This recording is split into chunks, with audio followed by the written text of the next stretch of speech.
సాధారణంగా అమ్మాయిలు అందంగా ఉంటే బంగారు బొమ్మలా ఉంది అని అనుకోవడం జరుగుతూ ఉంటుంది.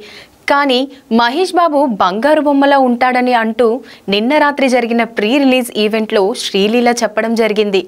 నిజంగానే టాలీవుడ్లోని హీరోలలో మహేష్ బాబుకి అందగాడు అనే ట్యాగ్ ఉంది. ఈ సినిమా కోసం ఆయన మరింత హ్యాండ్సమ్గా మారాడు. త్రివిక్రమ్ దర్శకత్వంలో రూపొందించిన ఈ సినిమా సంక్రాంతి బరిలోకి ముందుగా దిగిన సినిమా. ఈ సినిమా కథ నేపథ్యం అంతా కూడా గుంటూరులోనే జరుగుతుంది. హీరో గుంటూరు వాసిగానే కనిపిస్తాడు. అక్కడి మిర్చి మార్కెట్ నేపథ్యంలోనే కీలకమైన సన్నివేశాలు ఉంటాయి. అందువలన గుంటూరునే ప్రీ రిలీజ్ ఈవెంట్ను జరిపారు. ఈ ఈవెంట్లో ఆకుపచ్చ రంగు శారీలో శ్రీలీల చాలా అందంగా ఆకర్షణీయంగా కనిపించింది.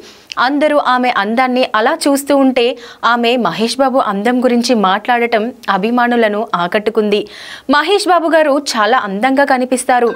ఆయనను చూస్తూ నేను చాలాసార్లు డైలాగ్స్ మర్చిపోయేదానిని. అది ఆయన గమనించే ఉంటారని అనుకుంటున్నాను. ఈ సినిమాలో మహేష్ బాబు గారితో కలిసి మొదటి రోజు షూటింగ్లో పాల్గొన్న తరువాత ఇంటికి వెళ్ళాను. మహేష్ బాబు ఎలా ఉంటారని ఇంట్లో వాళ్ళు అడిగారు. అప్పుడు నా మనసులో నుంచి ఒక మాట వచ్చింది. ఒక బంగారు విగ్రహానికి ప్రాణం పోస్తే ఎలా ఉంటారో అలా ఉంటారని చెప్పాను అంటూ అక్కడి జనంలో హుషారు పెంచారు.